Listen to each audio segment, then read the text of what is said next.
You're listening to the Health and Happiness Podcast with Travis Kemper and Lauren Maxwell. Each episode, we share easy to implement strategies to improve your health, happiness, and overall quality of life. Remembering that you are going to die is the best way I know to avoid the trap of thinking you have something to lose. You are already naked. There is no reason not to follow your heart. Steve Jobs. How's it going, Travis?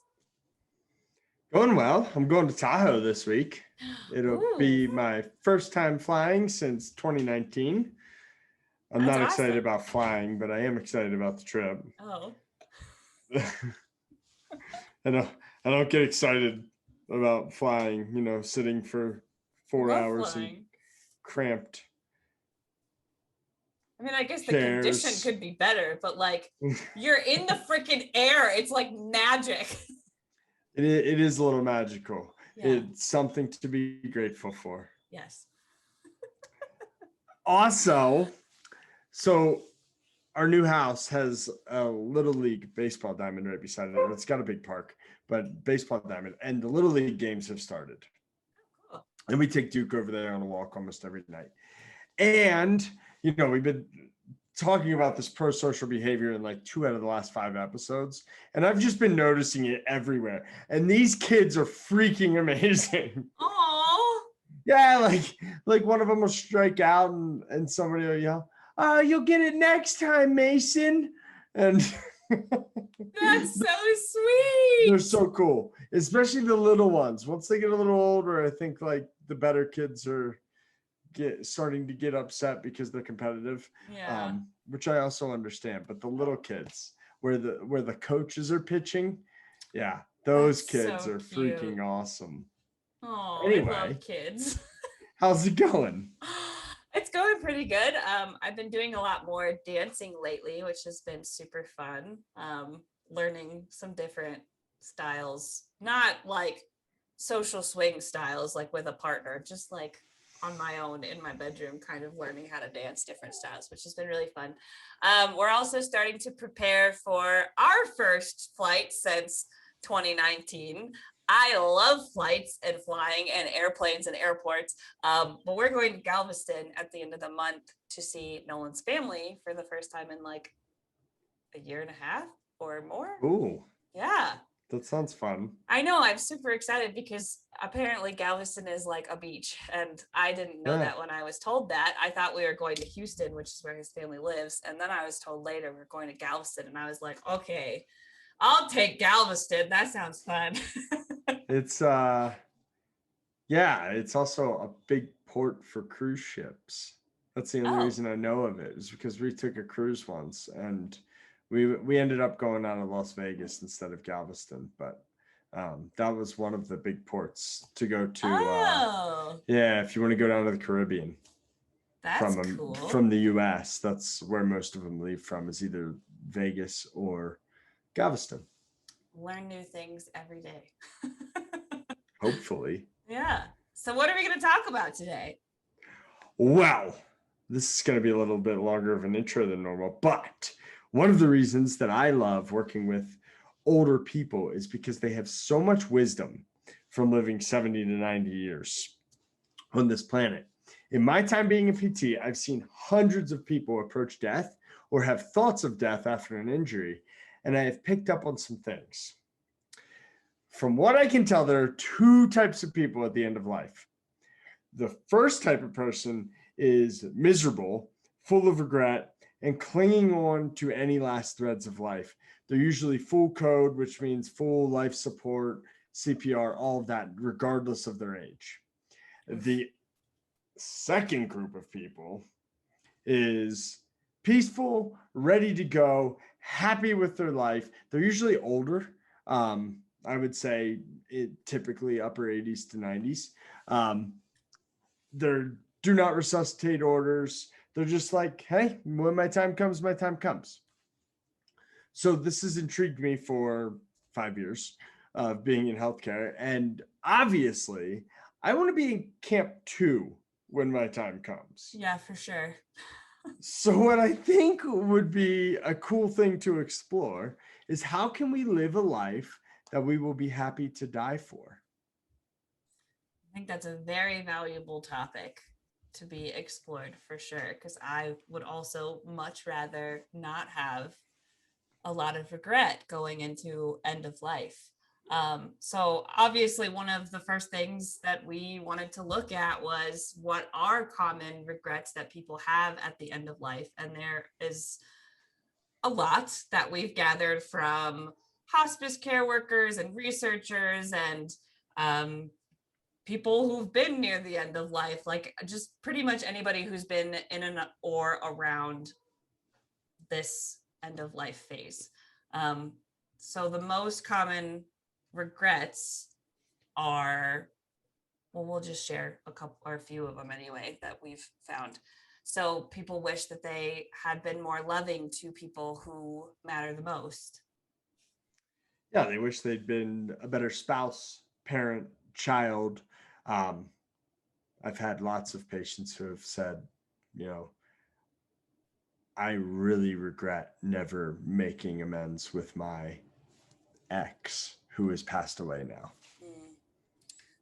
People wish that they had not spent so much time working.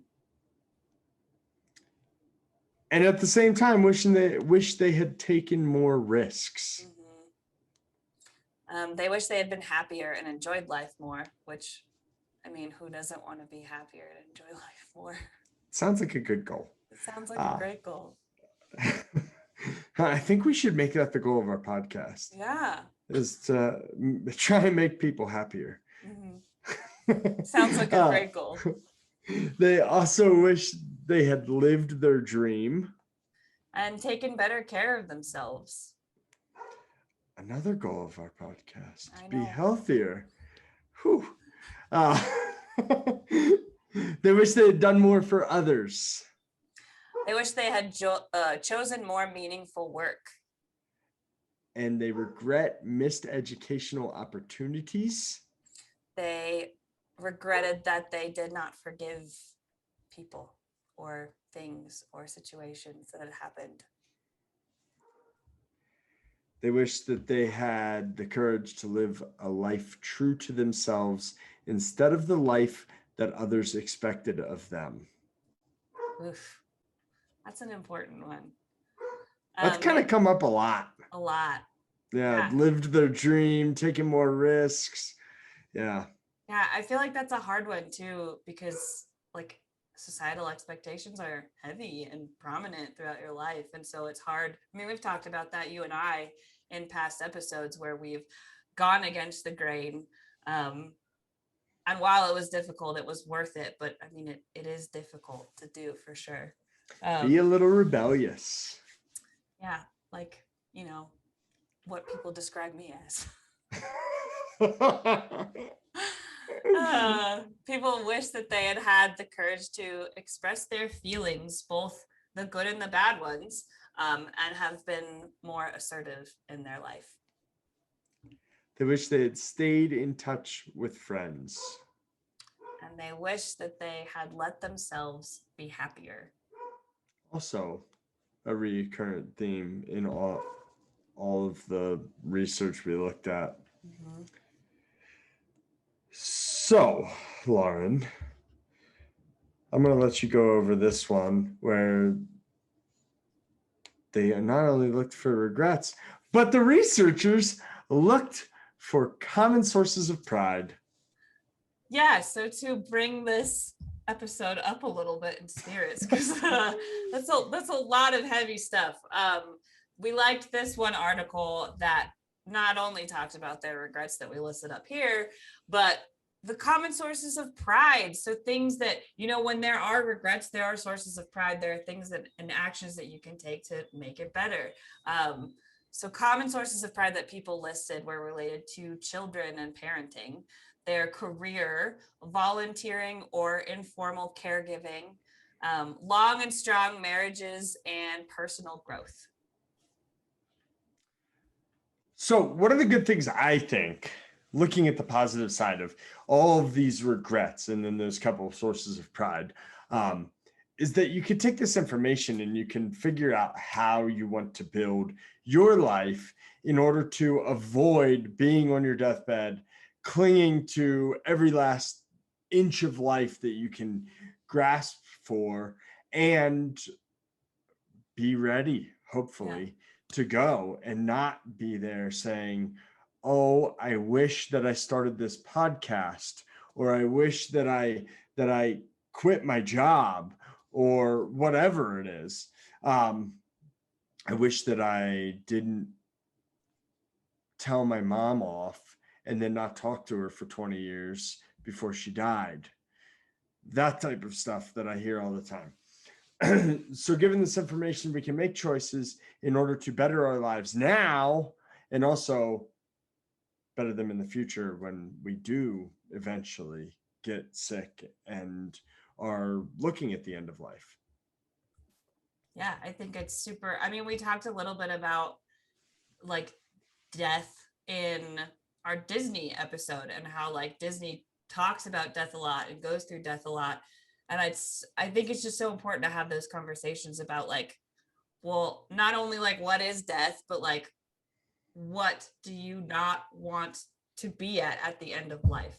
So like looking over these regrets and thinking like how do I avoid this? Like Travis said. So one of the reasons that I like this topic, and that it came up in my brain, was that this was when we were going through internships. This was one of the things that was just pushing me towards travel therapy and travel therapy and travel therapy. When we started out as PTs, as travel PTs, we were taking 2 to 3 months off a year, Julia and I. And people would often ask me why. And I noticed the people that are asking me why were like 40 and under. Huh. So anybody that was retirement age or over was like, that's the coolest thing I've ever heard. You should definitely do that. Or they were like, yeah, I took a year off and went backpacking through Europe. It was the best year of my life. So go cool. travel while you're young. So when you hear those stories over and over and over and over and over and over again from all of these patients that are approaching end of life, you're like, okay, I'm not the crazy one. I should be doing this. Whereas the 40 and under crowd would ask, don't you want to save for retirement while you're young and make as much money as you can while you're young so that you're better off in the future? Which, don't get me wrong, we did save for retirement and stuff like that. We just lived like poor people still, like we were still in college basically, so that we could do all of these vacations and take 2 to 3 months off a year. And I would always respond to these people that are asking me those questions. I would be like, yeah, man, maybe, but here's what I know. I know that not a single patient near the end of life told me that they regretted taking vacation or working too little when they were younger. Yeah. So that's one way we've used this information. How about you, Lauren? Well, I would say that I have used it similarly. I mean, I wasn't ever a travel PT, but just due to the nature of the first job that I took, I work in schools a lot. And so my summers are a lot slower. I do have a lot more like time off. I have a much slower 2 months. I don't work full time during the summer. And I don't necessarily try to fill that with other work. And I think like I've had the same experience that you have, in the sense that like people are like, well, what are you going to do to like boost up your hours in the summer? And when I don't respond with, oh, this, that, and the other, and instead I say, I'm going to enjoy the summer, people kind of look at me weird. But it's because I mean, not that I've had a lot of those conversations like you have, Travis, because I work in a very different population, but I also like know that people don't regret taking time to do the things that they enjoy. And I really do take my summers a lot to like focus on me and filling my cup and, you know, resting and relaxing and rejuvenating relationships and doing things that I really enjoy, traveling,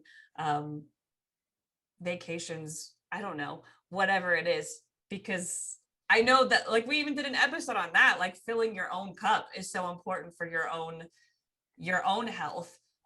So it's not only a way for me to like help me be healthier and happier now, but I know that I won't regret it when I'm nearing the end of life. I don't want to regret that, not taking that time.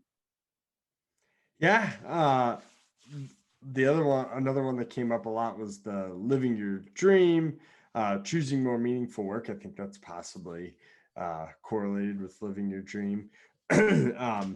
And live a life true to yourself, not the life others have expected of you. And this one, I tell all my the football players and stuff, if they ask anything about, life after high school, I'm like, listen, everybody's going to tell you to go to college and get this 40-hour-a-week job sitting on your butt. But you got to know yourself, because for me, that 40-hour-a-week job sitting on my butt was equivalent to suicide. It just killed my soul. I did it for one summer. It was at probably the best company I've ever worked for, but it was sitting on my butt. And I don't do well sitting around. You saw me in PT school. Yeah, I can't sit. Terrible. So when you force me to sit, it's bad. So yeah, don't live the life others expected. I could have had that rosy office job, as they kind of described it as, like that 40-hour a week, and it's amazing job. And I'm like, man, I'll work 80 hours a week doing something that I really like over 40 hours a week sitting in an office any day of the week, because one of those things gives me more energy, more strength. Like being a PT, like working with my patients gives me tons of energy and strength. The computer, not so much. But that's exactly the point, right? Like those other jobs are sitting at a desk working at a computer. That is putting me in jail, and I can't do it. So if you're like that, and maybe you're 40 now and you feel like you're trapped in your office, take the risk, because you will regret not doing it. And maybe you're 20 and then you're not taking a risk. You're just pursuing something different. Yeah. It's really easy. Just tell other people that you're not living life on their terms. You're not living their life. Yeah. And go do whatever you want to do. Yeah. Live boldly. One of the things that I think I've been really, cognizant of since I was very young, is this one regret that I wish I had stayed in touch with my friends. My friends for most of my life have been like my chosen family, and I don't ever take like choosing friends and the people that I keep close to me like lightly. That's not a light decision. It's a very thoughtful decision. And so that's one of like been my biggest fear, I think, since I was a kid, or one of my biggest fears is that like my friends would not know how important they are to me, and I would like let them slip away. So ever since I was little and I started journaling, I literally created journals for friends in my life. In case I don't get to say all the things. My goal is to say all the things that I want to say, of course, in person while I'm still here. But if I don't get to say the things that I wanted to say, or like was too afraid, it's in a journal specifically dedicated for that person. And Travis, you have one. But I make a lot of sacrifices for friends. Like that's one of my highest priorities. It's the reason that I go to Phoenix a lot, is because a lot of my friends live in Phoenix. Travis doesn't live in Phoenix anymore, but now I need to go to Colorado, which is a great excuse to go to Colorado. I just like, friends are important, and I don't ever want to get to the end of my life and wish that I like had told them that I loved them, or how important they were to me, or how much they affected or changed my life. That's why friendship episode was my favorite, is friends are my family. I think in that episode, I called you a clinical expert in friendship.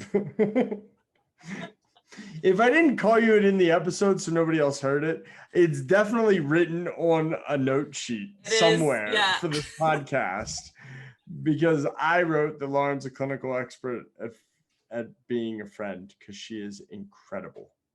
Oh, thanks, Trav. Thank you. All I wish I'd let myself be happier. This one's a really weird one. This one, I like get not a good feeling when I hear it. I'm not sure. Like, I understand. I had been happier and enjoyed life more. Like, I get that. Like, that could be working too much, just, killing yourself for everybody else, never taking time for yourself. I get that one. I wish I had let myself be happier. And maybe it's just the way that it was interpreted and not the way that it was actually phrased. But I'm not sure I understand that one at all. I feel like it's kind of what, this is my interpretation. I feel like it's kind of what you were saying is like you're not allowing yourself to choose the things that make you happy, where you feel like societal pressure to like have, that makes sense. You know what I mean? Like, yeah. Where you want to be happier, but you're literally not allowing yourself to choose the things that make you happy. And I think that goes along with like, taking risks and not living life on other people's terms. I think it goes hand in hand with those. Yeah, you're letting other people put you in a box and you're staying in that box, even though you're, not a box shape. Maybe you're a dragon. I didn't know how to do it. I got lost. Shape. I love it. I got lost in my analogy. I think you're a dragon. I don't know why, but I feel like that was really powerful to me, even though it probably didn't make sense. But like, I want to write, "You're not a box shape" somewhere in this room. Don't live in a box. You're not a box shape. Go for it. That was an interesting way to do it. So yeah, forgive your loved ones. Be Lauren's type of friend. Go back and listen to episode 3, the friendship one, and you can figure out how to be a great friend, because Lauren's fantastic. Keep in touch with your pretty friends. Fantastic too. Give yourself some credit. Only with you though. Choose meaningful work. Let yourself be happy. Pursue your dreams. Take care of yourself. Take care of yourself. That's pretty much a good summary, right? Mm-hmm. So let's wrap this up with a challenge. Let's wrap it on up. Put a bow on it, Travis. No, bows don't go on dragons. Oh, sorry. They go in boxes. So look at your life and try to change an area that you may regret on your deathbed. Even if it is a little change, like making sure you tell your spouse, parent, or friend that you love them each day, or how much you care for them just one day. Just one. Do that. Anything I else, love you, Lauren? Travis. I love you too, Lauren. Well, this was fun. This was fun. This was a good topic. Thanks for listening, everybody. And I hope that this information will be meaningful to you and will, help you choose something that will make you happier and healthier. Yes. Bye. Bye. See you next time. Thank you for taking the time out of your busy day to listen to this episode of the Health and Happiness Podcast. We hope you enjoyed the episode and are getting benefits from our content. If your life is improving in part due to the information in this podcast, we would greatly appreciate you sharing the episode with your family and friends on social media and leaving us a review so we can continue to reach more people and improve the health and happiness of the community at large. Thanks again, and we will see you next week for another episode of the Health and Happiness Podcast.